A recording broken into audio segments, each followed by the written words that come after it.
Ay, mamawabs, ako yung voice over kasi malapit yung school na. Kasi eto yung present kay tita ko kasi abili na eh. Kay Blake wala pa, bukas pa kasi ay 7 days pa. Yan, maganda po. Merong color tapos pink tapos lahat ng kulay. Meron lahat. Time. Yan.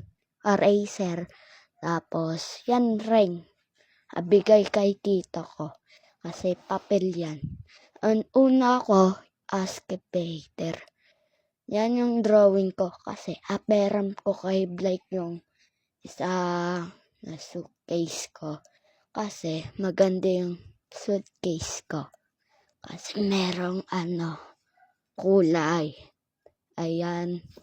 Tapos si Blake. Merong ng 4. Yan no. Kita-kita ng 4. Okay. Bye, Mawawabs. Thanks po. Bye!